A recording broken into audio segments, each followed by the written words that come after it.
Sometimes people found her floating upon the waves. Her samadhi is a fantastic place. And there is one particular devotee, his face has become exactly like hers.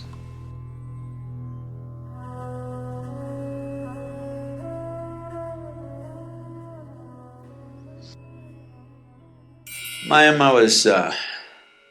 nobody really knows where she came from, but looking at her physical features, most probably she came somewhere from northeastern states, either from Nagaland or somewhere where the features are mongoloid.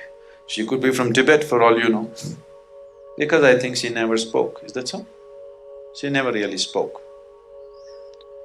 So she was in the town of Kanyakumari, which is the very tip of southern India, the Indian peninsula.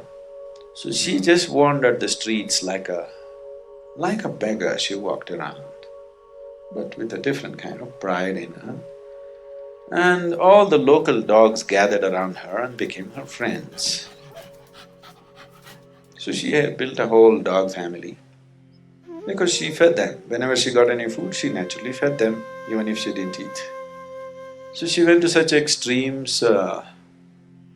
In South Indian hotels, some of the dishes, you never buy them, I'm telling you. Some of the dishes are displayed in a glass case in front of a restaurant, like idli, not idli usually, vada, some sweet and laddus. These are usually done on a holy day like a full moon day. They are today special. So she would go to that extent that she would grab this food and throw it to the dogs. So there have been incidents where a few times she's been beaten up and abused and everything.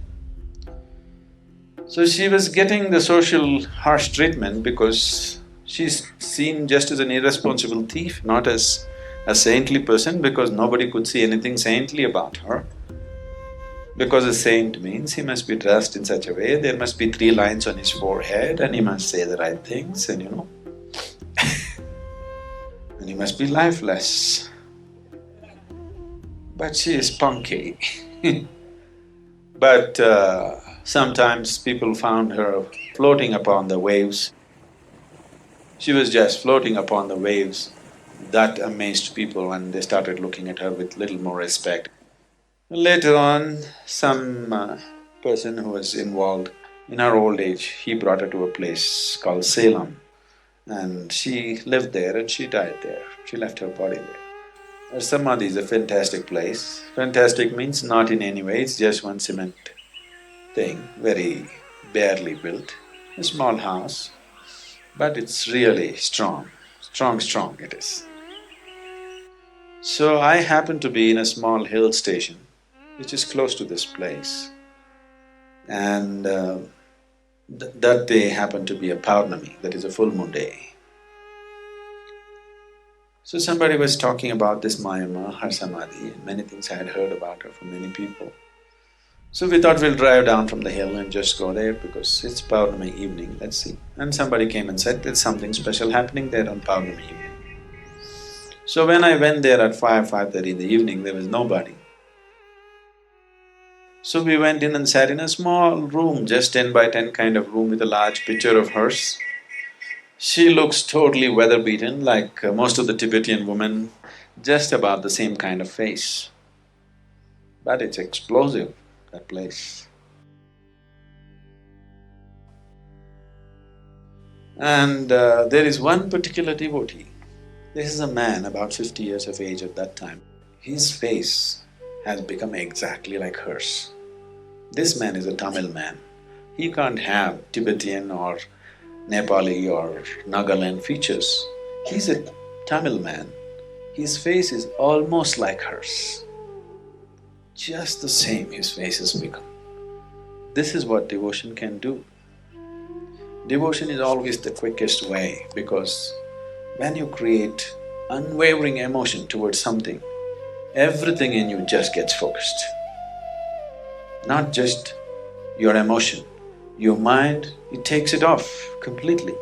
Your physical body also gets oriented towards that, your energies also get oriented towards that. And this man reshaped his face just like hers. His love for her is such. And I thought, this is an incredible man. Devotion just means this, it's become a one-pointed consciousness. It is not wavering here and there, it's just one way. Once everything that is there in this being is put in one direction, things will happen in ways that you have not believed possible. I want you to just look back on the spiritual history of India. You will see devotees doing incredible things. Things that happened around them are too magical for anybody to believe. They had no knowledge, they had no other mantra tantra going with them. The only thing was single-pointed devotion, that's all. Things that happened within them and around them are too magical for anybody to believe. Incredible things happened around them. And millions of people were moved simply by their presence. All they had is single-pointed devotion, that's all.